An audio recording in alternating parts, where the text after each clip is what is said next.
حضرت خباب بن الحارث رضی اللہ تعالیٰ عنہ بھی انہی مبارک ہستیوں میں ہے جنہوں نے امتحان کے لیے اپنے آپ کو پیش کیا تھا اور اللہ کے راستے میں سخت سے سخت تکلیفیں برداشت کی۔ شروع ہی میں 5-6 آدمیوں کے بعد مسلمان ہو گئے تھے، اس لیے بہت زمانے تک تکلیفیں اٹھائی۔ لوہے کی زرہ کوچ پہنا کر ان کو دھوپ میں ڈال دیا جاتا، جس سے گرمی اور تپش کی وجہ سے پسینوں پر پسینے بہتے رہتے تھے۔ اکثر اوقات بالکل سیدھا گرم ریت پر لٹا دیا جاتا، جس کی وجہ سے کمر کا گوشت تک گل کر گر گیا تھا۔ یہاں ایک عورت کے غلام تھے، اس کو خبر پہنچی کہ یہاں حضور اقدس صلی اللہ علیہ وسلم سے ملتے ہیں، تو اس کی سزا میں لوہے کو گرم کر کے ان کے سر کو اس سے داغ دیتی تھی۔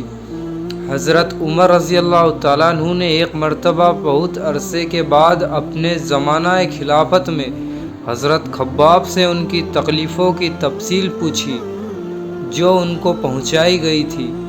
انہوں نے عرض کیا کہ میری کمر دیکھے۔ حضرت عمر رضی اللہ تعالیٰ عنہ نے کمر دیکھ کر فرمایا کہ ایسی کمر کسی کی دیکھی ہی نہیں۔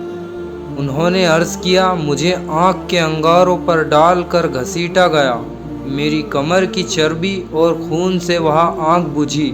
ان حالات کے باوجود جب اسلام کو ترقی ہوئی اور فتوحات کا دروازہ کھلا تو اس پر رویا کرتے تھے کہ خدا نخواستہ ہماری تکالیف کا بدلہ کہیں دنیا ہی میں تو نہیں مل گیا۔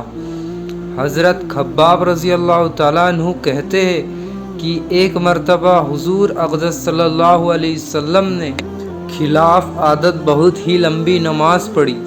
صحابہ رضی اللہ تعالیٰ عنہ نے ان کے متعلق عرض کیا تو حضور صلی اللہ علیہ وسلم نے ارشاد فرمایا کہ یہاں ڈر و خوف کی نماز تھی۔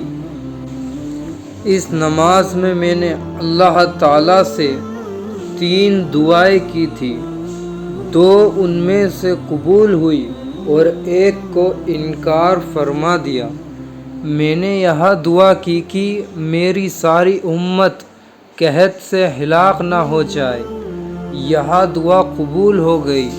دوسری یہاں کی ان پر کوئی ایسا دشمن مسلط نہ ہو جو ان کو بالکل ہی مٹا دے، یہاں بھی قبول ہو گئی۔ تیسری یہاں دعا کی ان میں آپس میں لڑائی جھگڑے نہ ہو، یہاں بات منظور نہ ہوئی۔